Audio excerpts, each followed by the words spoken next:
Assalamualaikum warahmatullahi wabarakatuh. Yang terhormat Ibu Jum Nurbenti dan Ibu Rara selaku pengampu mata kuliah pengantar ilmu kependidikan. Di sini kami kelompok 3 akan menjelaskan tentang aliran-aliran pendidikan. Anggota kelompok kami terdiri dari Almira Salma Rosyada, Anissa Maulinda, Nuraini Rahmadina, Dia Kusumawardani, dan Muhammad Jozin Nanda Pratama. Topik yang akan kita bahas adalah aliran klasik, aliran modern pendidikan, gerakan baru dalam pendidikan, dan aliran pokok pendidikan di Indonesia. Saya, Anissa Maulinda, akan menjelaskan aliran-aliran klasik pendidikan, yaitu pemikiran-pemikiran tentang pendidikan yang telah dimulai pada zaman Yunani kuno dan dengan kontribusi berbagai bagian dunia lainnya. Akhirnya berkembang dengan pesat di Eropa dan Amerika Serikat. Pemikiran tersebar ke seluruh dunia, termasuk Indonesia. Yang pertama ada aliran empirisme. Empirisme berasal dari bahasa Latin, asal katanya empiri yang berarti pengalaman. Aliran ini dipelopori oleh John Locke pada tahun 1632 sampai 1704. Aliran nativisme. Aliran nativisme berasal dari bahasa Latin, asal katanya nativus berarti terlahir. Aliran ini dipelopori oleh Schopenhauer, seorang filosof kebangsaan Jerman yang hidup dalam tahun 1788 sampai 1880. Yang ketiga, aliran naturalisme. Naturalisme berasal dari bahasa Latin, dari kata nature, artinya alam, tabiat, dan pembawaan. Aliran ini dipelopori oleh J.J. Rousseau pada tahun 1712 sampai 1778. Yang keempat, aliran konvergensi. Aliran konvergensi berasal dari bahasa Inggris, asal katanya konvergensi, artinya pertemuan pada suatu titik. Aliran ini dipelopori oleh William Stern, seorang ahli pendidikan bangsa Jerman pada tahun 1871 sampai 1937. Aliran pendidikan modern di Indonesia. Aliran-aliran pendidikan yang klasik mulai dikenal di Indonesia melalui upaya-upaya pendidikan, utamanya persekolahan, dari penguasa penjajah Belanda dan disusul kemudian oleh orang-orang Indonesia yang belajar di negeri Belanda. Gagasan dalam aliran-aliran pendidikan itu masuk ke Indonesia melalui orang-orang Indonesia yang belajar di berbagai negara Eropa, Amerika Serikat, dan lain-lain. Menurut Mutia Harjo, macam-macam aliran pendidikan modern di Indonesia adalah: 1. Progresivisme, gerakan pendidikan yang mengutamakan penyelenggaraan pendidikan di sekolah berpusat pada anak atau child-centered sebagai reaksi terhadap pelaksanaan pendidikan yang masih berpusat pada guru atau teacher-centered atau bahan pelajaran atau subject-centered. Yang kedua, esensialisme, aliran yang ingin kembali pada kebudayaan-kebudayaan lama sebagai warisan sejarah. Yang ketiga, rekonstruksionalisme. Rekonstruksionalisme memandang pendidikan sebagai rekonstruksi pengalaman-pengalaman yang berlangsung terus dalam hidup. Yang keempat, perennialisme. Gerakan pendidikan yang mempertahankan bahwa nilai-nilai universal itu ada dan bahwa pendidikan hendaknya merupakan suatu pencarian dan penanaman kebenaran-kebenaran dan nilai-nilai tersebut. Yang kelima, idealisme. Berasal dari kata ide yang artinya dunia di dalam jiwa. Jadi pandangan ini lebih menekankan hal-hal yang bersifat ide. Gerakan baru dalam pendidikan. Gerakan baru dalam pendidikan memiliki beberapa komponen yang menunjang perbaikan dan peningkatan kualitas kegiatan belajar mengajar pada sistem pendidikan di sekolah. Di antaranya yaitu, yang pertama, pengajaran alam sekitar. Gerakan pendidikan yang mendekatkan anak dengan sekitarnya. Perintis gerakan ini adalah F.R.E. Finger di Jerman dengan Heimat Kuhn. Beberapa prinsipnya adalah pengajaran alam sekitar. Guru dapat mengajarkan secara langsung. Pengajaran alam sekitar memberikan kesempatan sebanyak-banyaknya agar anak aktif. Pengajaran alam sekitar memungkinkan untuk memberikan pengajaran totalitas, memberi anak bahan apresiasi intelektual yang kokoh dan tidak verbalitas. Yang terakhir, memberikan apresiasi emosional. Keuntungan pengajaran alam sekitar adalah anak-anak bekerja sesuai fakta dan kenyataan. Objek alam sekitar akan dapat membangkitkan perhatian spontan dari anak-anak.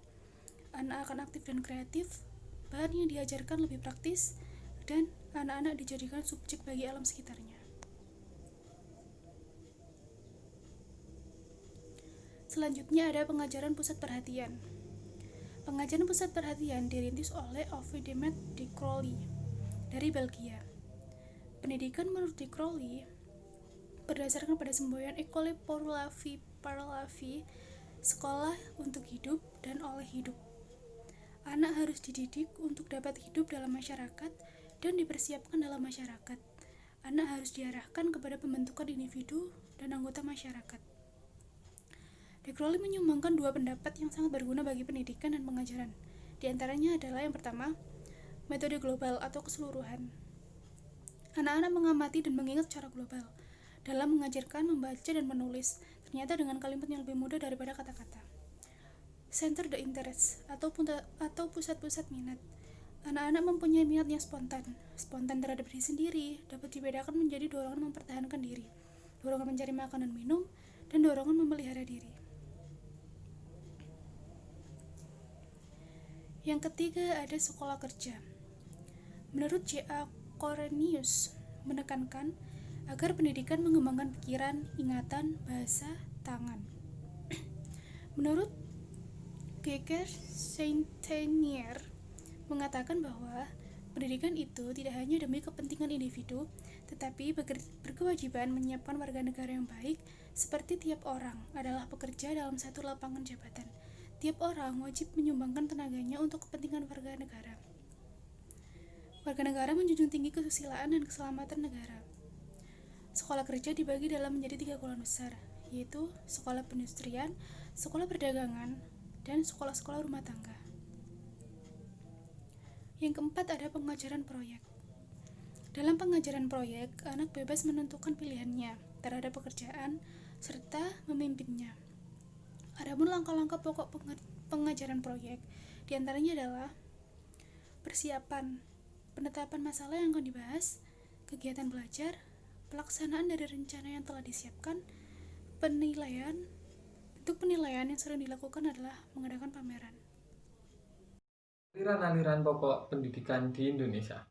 Yang pertama adalah Perguruan Kebangsaan Taman Siswa. Perguruan Kebangsaan Taman Siswa didirikan oleh Ki Hajar Dewantara pada tanggal 3 Juli 1932 di Yogyakarta. Taman Siswa telah meliputi semua jenjang persekolahan dari pendidikan prasekolah, pendidikan dasar, pendidikan menengah, dan pendidikan tinggi. Yang kedua yaitu Ruang Pendidik INS Kayu Taman. Ruang Pendidik INS atau Indonesia Netherlands School didirikan oleh Muhammad Syafi'i pada tanggal 31 Oktober 1926 di Kayu Taman, Sumatera Barat. Pada tahun 1952, hanya ada 30 orang siswa. INS mendirikan percetakan Sri Dharma yang menerbitkan majalah bulanan Sendi dengan sasaran khalayak adalah anak-anak.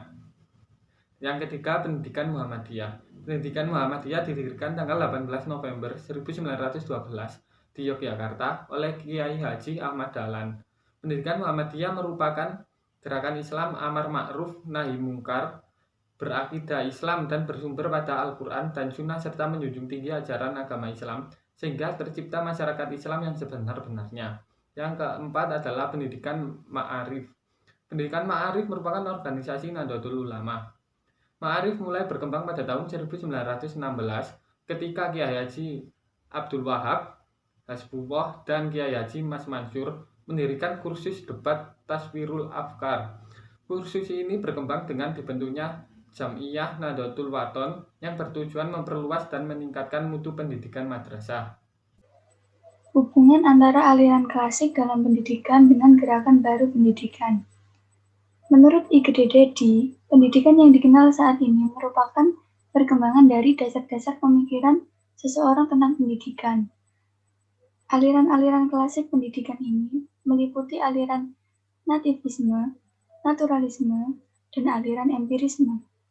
Aliran-aliran inilah yang melahirkan pandangan bahwa perkembangan seseorang dipengaruhi oleh faktor internal yaitu pembawaan, dan eksternal, yaitu lingkungan, khususnya pendidikan, tempat ia berada.